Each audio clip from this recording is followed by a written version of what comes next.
જય ધન્વંતરી મિત્રો, ઘણા લાંબા સમય પછી ફરી પાછા આપણે મળી રહ્યા છીએ. શિર્યતે ઇતિ શરીરમ, જે ક્ષણે ક્ષણે નાશ પામે છે તે શરીર છે.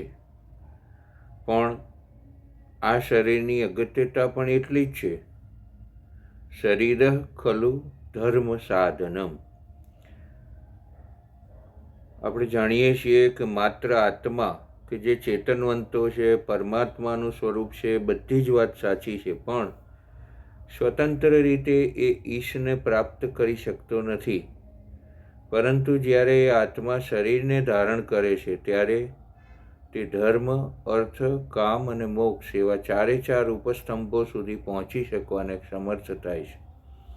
આમ ધર્મ મેળવવા માટેનું સાધન એ જ શરીર છે. તો શરીરની આટલી અગત્યતા છે. એવું કહેવાય છે આપણા ધાર્મિક ગ્રંથોમાં કે 84 લાખ અવતાર લીધા પછી મનુષ્યનો જન્મ મળે છે, જેમાં પંચભૂતાત્મક અને ચતુર્વિશંતિ વાળું આ શરીર મળે છે.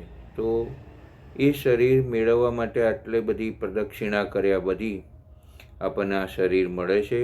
અને આ શરીર મેળવવા માટે માના ગર્ભમાં 3.5 મહિને જ્યારે ચેતનવંતો આત્મા મુકાય છે ત્યારથી શરૂ કરીને તે આત્મા નીકળી જાય ત્યાં સુધી, એટલે કે શરીર પંચમહાભૂતમાં ભળી જાય ત્યાં સુધી, એટલે કે મૃત્યુ પામીએ ત્યાં સુધી શરીર જ આત્માનું નિવાસ સ્થાન છે.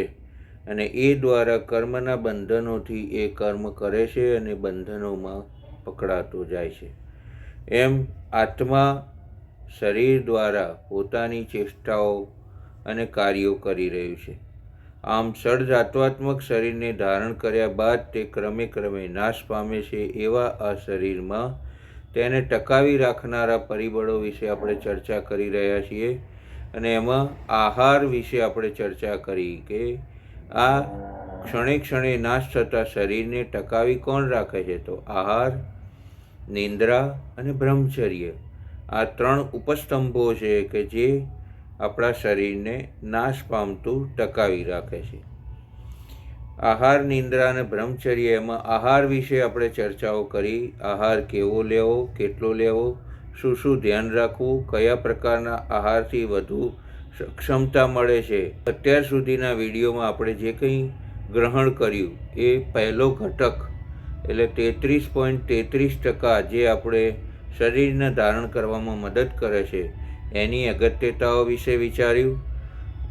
આપ પણ જો મારા વિડીયો ના જોયા હોય તો ચેનલને સબસ્ક્રાઈબ કરશો અને આહાર વિશે જે કંઈ વિડીયો મૂકવામાં આવ્યા છે એનો ઉપયોગ કરીને તમારા સ્વાસ્થ્યનો લક્ષ્યાંક ઊંચો લઈ જશો ત્યારે મારી મહેનત એળે જતી બચી જશે અને આપનું સ્વાસ્થ્ય સુંદર થશે. જેની શુભેચ્છાઓથી હું ફરી પાછો નવપલ્લવિત થઈને તમારા માટે આવીને આવા કાર્યો કરતો રહી શકીશ.